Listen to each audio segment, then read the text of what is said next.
नमस्कार बंधुगण समस्त को मोर YouTube channel revolution in education 3.0 रे मु समस्त को स्वागत जनाऊँगी। पिला माने आज आमे जो विषय रे डिस्कशन करिवा आपण माने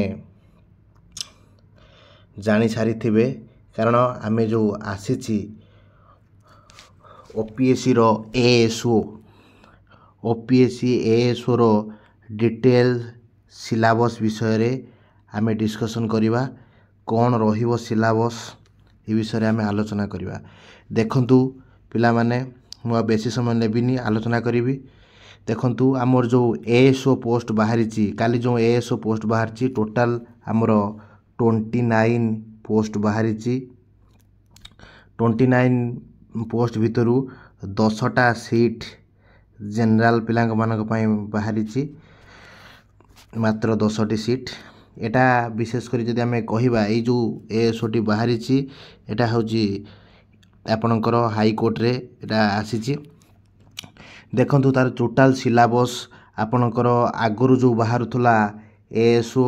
तार सिलेबस सहित ए सिलेबस मध्य पूरा पूरी समान अछि आपण माने देखि पारथुबे। तो सहित जदि आमे आलोचना आड़ी जिबा कोन अछि सिलेबस आपण माने देखंतु फास्ट आपण देखंतु 4टी पेपर अछि पेपर 1 पेपर 2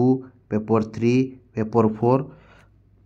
4टा पेपर अछि। 4टा पेपर को आपनकर 400 मार्क रहउछि। 4टा पेपर को आपनकर 400 मार्क रहउछि आउ 50 मार्क आपनकर कंप्यूटर रु रहउछि 50 मार्क। टोटल जदि हमें देखिबा 450 मार्क 450 मार्क रु आपनकु परीक्षा देबा पई पड़िबो। आपण माने परीक्षा देबे। जदि हमें देखिबा फास्ट ऑफ ऑल मु आपन कहबी सिलेबस कोन अछि। सेकेंड रे मु कहली आपण केमिति प्रिपरेशन स्ट्रेटजी कोन रहिबो आपण माने किभଳି भाबरे प्रिपरेशन कले एटा को क्वालिफाई करि परिबे से विषय रे मु कहबी। मोर वीडियोटी बहुत इंटरेस्टिंग हबो आपण माने टिके लक्ष्य करंतु। देखंतु जनरल अवेयरनेस जोटा हमें कहउचंती सेटा आपण को 100 मार्क पड़िबो। ड्यूरेशन आपनकर 1.5 घंटा रहउची। द्वितीय देखंतु द्वितीय पेपर टी जोटा आपण रहिबो आपनकर रिजनिंग आ मेंटल एबिलिटी रहिबो 50 मार्क 50टा क्वेश्चन सेटा मध्ये 1.5 घंटा रहिबो।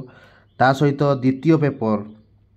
मैथमेटिक्स जोटा कि 10th स्टैंडर्ड मैथमेटिक्स पड़िबो 50टा क्वेश्चन को 50 मार्क। एटा दीरे जाक पेपर रहिछि जोटा कि आपनकर रिजनिंग आ मैथ दीरे जाक पेपर आपनकर 50टा क्वेश्चन रहिबो जोटा कि 1.5 घंटा समय रहिबो। तापर आपण लैंग्वेज पेपर रे आपण देखुथिबे लैंग्वेज रे आपण इंग्लिश 100 मार्क रहिबो ओडिया मध्ये 100 मार्क रहिबो। सब मल्टीपल चॉइस क्वेश्चन इंग्लिश रु 100 मार्क ओडिया रु 100 मार्क। प्रत्येक क्वेश्चन लो मूल्य होउची 1 मार्क। आउ तापर देखंतु 4 नंबर पेपर ता आपनकर जहा रहउची से टोटल आपनकर कंप्यूटर जोटा हम रहउची कंप्यूटर स्किल उपरे आपनकर रहउची। जो कंप्यूटर आपनकर केते कोन एक्यूरेसी रहउची कंप्यूटर स्किल कोन अछि ए सब जिंस आपनकर आपनको करिया पई पड़िबो। देखंतु तापरे हमर गुटे इंस्ट्रक्शन अछि जे कोन कोन आपण ए करिवे। देखंतु आपनको नोट देछि आपण कोन एक्चुअली करिवे सेठी अछि। देखंतु प्रथम फास्ट नोट 1 ले लिखा आइछि expecting the skill test of computer application practical the question in all other subjects shall be multiple choice type and all question carry equal mark 1। मु आपनको कहि लखिथिली जे आप से फास्ट पॉइंट रे से कहिछि प्रत्येक क्वेश्चन लो शॉर्ट क्वेश्चन लो मूल्य होछि 1 मार्क। द्वितीय क्वेश्चन देखंतु द्वितीय नोट रे से लिखिछि आपनकर जो प्रत्येक जो रॉन्ग आंसर देले आपनकर 0.25 मार्क आपनकर डिडक्ट हबो। द्वितीय पॉइंट रे से कथाटा को से मेंशन करछि। देखुथिबे 2 नंबर पॉइंट रे से जिंसटा को देछि जे गोटे भूल कले आपनकर 0.25 डिडक्ट हबो। या एटा कहिवार अर्थ 4टा भूल हेले 4टा जदि आपण रॉन्ग आंसर दउचंती ताले आपनकर 1 मार्क माइनस हबो। बुझि पारले। तापर देखंतु 3 नंबर पॉइंट आपण देखंतु the candidate shall be answer the question in English expecting Odia language paper or other specified in the question paper itself। जो कैंडिडेट मैंने अच्छा से मैंने जो एनसार जो क्वेश्चन को एनसार करेंगे इंग्लीश ओडिया व्यतीत से मैंने other language English Odia question सब दुईटा लैंग्वेज आप आसो यहाँ कथा अच्छी कौच only the candidate who have been a shortlisted after the written test shall be called for the skill test of computer से कौच जो मैंने आपणकर रिटन एग्जाम को जो मैंने क्वालिफाई कले से कौन से डाक जो मैंने रिटन क्वालिफाई करचंती से आपन को कंप्यूटर टेस्ट से आपन को डाक जे जो मैंने आपणकर रिटन टेस्ट जो मैंने क्वालिफाई करचंती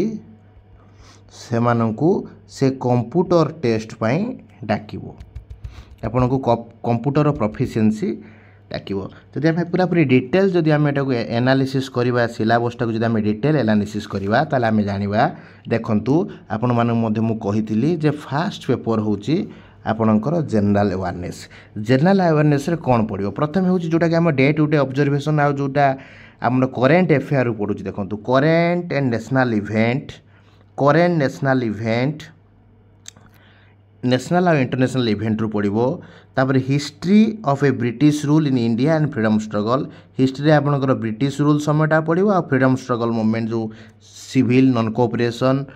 आउ क्विट इंडिया मूवमेंट विषय पड़ो तापर देखो आपण मैंने डी रे अच्छी देखो इंडियन कॉन्स्टिट्यूशन विषय पड़ो भारतर जो संविधान ता विषय आप पढ़े silent feature of a world physical geography आमर जो वर्ल्ड जो अच्छी ज्योग्राफी अच्छी तार फिजिकल ज्योग्राफी विभिन्न नदी पर्वत विषय आप पढ़े तापर देखो फिजिकल ज्योग्राफी अच्छी इंडिया ओडिशार आप देखो ज्योग्राफी पर जब आम देखुं गोटे वर्ल्ड ज्योग्राफी अच्छी वर्ल्ड ज्योग्राफी फिजिकल ज्योग्राफीटा आप पढ़े सेमती ओडिशा रे मध्य पढ़े फिजिकल ज्योग्राफी आपर इंडिया रे मध्य फिजिकल ज्योग्राफी आप पढ़े आप एक्चुअली फिजिकल ज्योग्राफीटा टिके इंपोर्टेंट से सेक्शन रु ये सिलेबस में से जिन से मेंशन कर आम जी रे देखा important expect of the governance transparency and accountability e governance role of the civil service आउ तापर जदि आम देखा democracy Indian economy issue and relating to planning growth and development employment poverty alleviation किभली भाव में आम दारिद्र्य दूरीकरण करवा रिसोर्स मोबिलाइजेशन इन्फ्लेक्शन एटा सब आपणकर इकोनॉमी रू आसूची इकोनॉमी रू एगुड़ा सब आसूची इकोनॉमिक्स रू से आसी तापर जदि आम देखा defence and Indian arm force रू मध्य क्वेश्चन आसो अर्थात जो जिनसटा आम आर्मी सहित जोटा आम रिलेटेड रोचे जोटा आम इंडियन डिफेन्स जो विशेषकर टाइटल डेजिग्नेशन क्या कौन पद्म मिलला से सब विषय आपंकर रोचे तापटा देखो आई जदि आम देखिए scientific innovation use in science in everyday life प्रतिदिन जीवन में जो कौन कौन सब साइंटिफिक आम जो कर इन्वेस्टिगेशन तारी पर पड़ो बेस जोटा आम कहते जेनराल साइंस जोटा आम कहते से जेनराल साइंस आपंकर क्वेश्चन आसो आई जो जिनसा अच्छी तापटा देखु देखु जे रे आपड़ जे रे आराम से देखिपे देखु जे रे अच्छी आपणकर इम्पोर्टाट नेशनल इंटरनेशनल इंस्टीट्यूशन और ऑर्गेनाइजेशन स्ट्रक्चर और जो मैंडेट विशेषकर आम जो इंटरनेशनल ऑर्गेनाइजेशन अच्छी जमीक WHO है ता विषय आप पढ़े तापर आप IMF ता विषय पढ़े तापर हूँ UNO तापर पढ़े तापर हूँ लीग ऑफ नेशन तापर पढ़े यही सब जो आम इंटरनेशनल जो ऑर्गेनाइजेशन अच्छी केबे प्रतिष्ठा है कौन कला आर विशेषकर स्ट्रक्चर गठन आउ तांकर जो मैंडेट गुड़ा जो पास होती से विषय आप सविशेष पढ़े तापर देखंतु आमे जदि आसीबा